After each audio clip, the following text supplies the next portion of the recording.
Okay guys, so hari ni seperti mana yang korang nampak sekarang ni, aku bersama-sama dengan Honda ADV 350. So yang untuk Honda ADV 350 yang bakal aku ambil ni, ini adalah version untuk tahun 2025. So aku akan ambil Encik ADV ni, bawa balik, lepas tu aku akan test ride dan juga review macam biasa. Dan untuk video kali ni, aku akan buat sedikit sebanyak lah first ride impression terhadap Encik ADV 350. So korang layan aje lah dulu.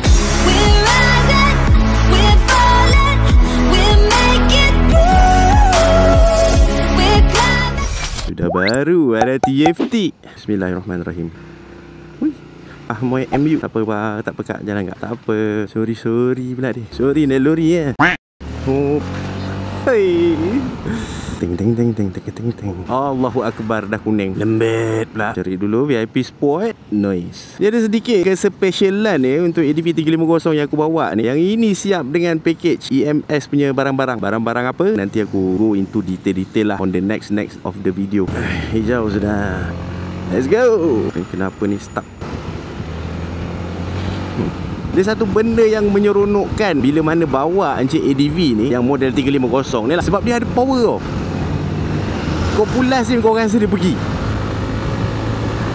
Tapi taklah sejahat motor-motor biasa kan. Nama pun skuter. Tapi untuk seketul skuter, aku rasa in term of pickup, in term of power delivery tu, ADV 350 ni dia lebih menyeronokkan lah.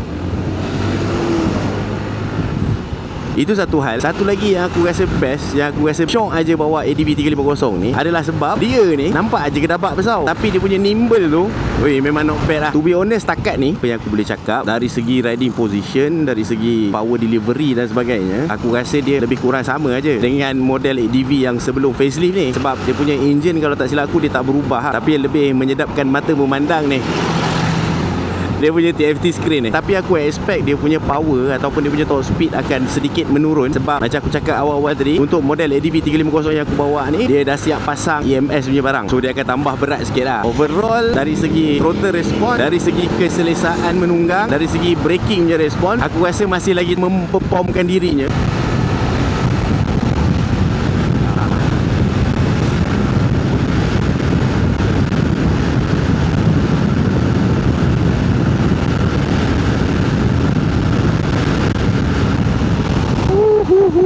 Nice.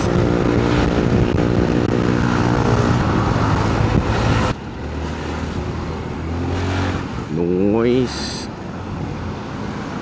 Okay, kita dah upgrade the level of the jam. Sekarang ni jam level tingkatan 2.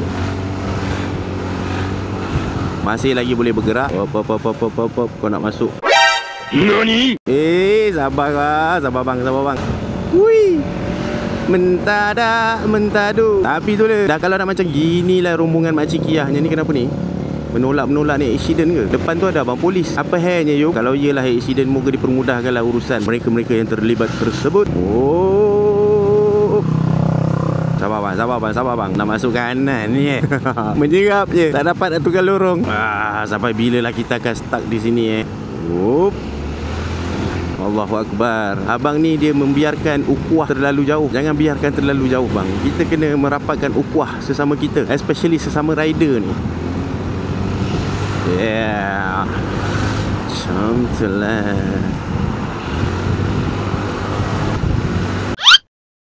Oish, awal pakai sarung kasut hujan tu, tengah panas-panas rembang macam ni. Tak apalah, asalkan kau bahagia bang. Yeah. Alright, cantik. Nampak? Korang nampak tak betapa lincahnya? Walaupun body dia kalau tengok secara luaran nampak macam kedabak besar, tapi dia tak ada masalah lah. Setakat nak menselit-selit, mencelah-celah, menyempit-nyempit tu, dia mungkinlah tak selincah mana-mana motor yang lebih kecil saiz yang lebih ringan. Tapi untuk skuter yang segedabak ini, pada aku dah cukup baik dah tugas yang dijalankan tersebut. Dia berjaya menjalankan amanah dia guys. Amanah dia sebagai sebuah skuter. Hop. Okay.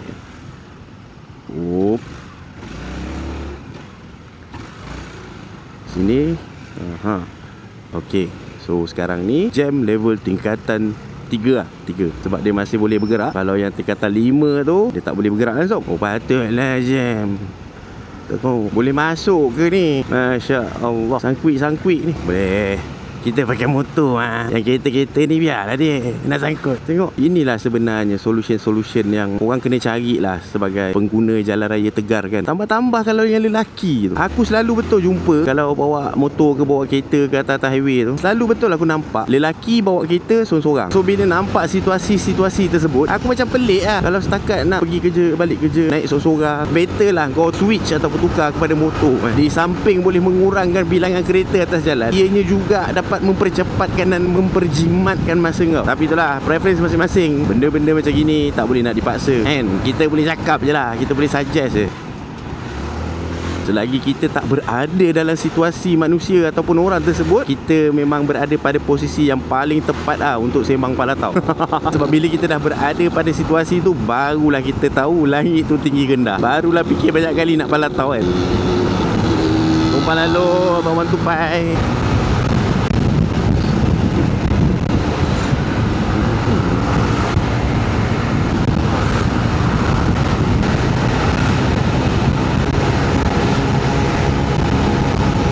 Nice. Nak dapat 1.4 lebih-lebih tu pun, kalau jalan landai, dia memang boleh sangat lah nak dapat. Aku rasa boleh lagi lebih. Kalau jauh sikit tak jam kan, rasa boleh lah reach dalam 1.5. Logik je sebenarnya. Sebab untuk model yang sebelum facelift ni, kalau tak silap aku dapat 161 ke 162 dia punya top speed.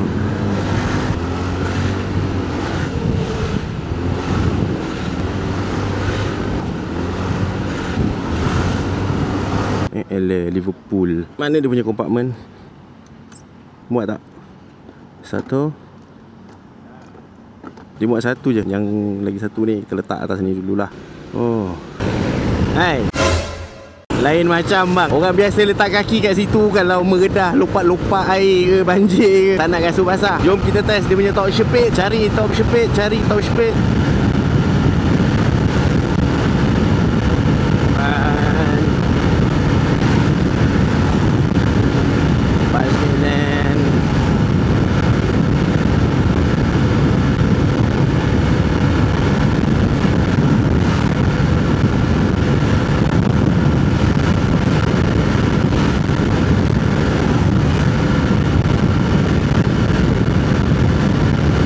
Takat tu je lah kot dia boleh pergi. Kalau jalan landai kan 153, 154. Tapi kalau tanya aku, okey dah tu. Untuk sebuah skuter kalau kau nak laju-laju, janganlah beli yang 300cc, 250cc. Dia kalau nak laju, kau kena beli yang 500cc ke atas, baru boleh cecah 18, 19 kan. Mantap abang. Apa benda lah yang dibawa tu. Alright, let's go Kona sikit.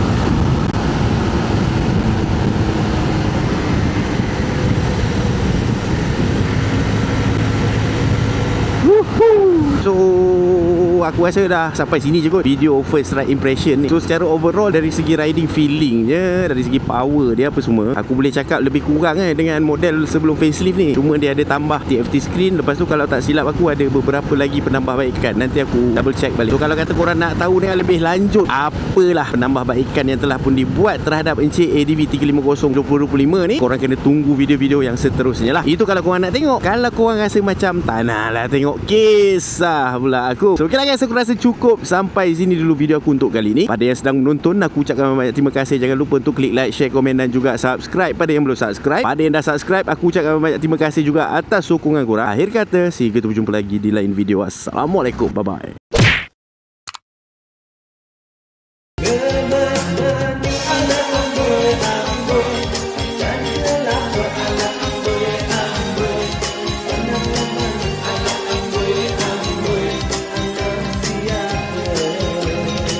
Okay guys, so ini antara barang-barang yang aku selalu guna dalam aku punya video. So kalau kata korang berminat untuk beli, korang klik aja dekat beg kuning tu. Okay?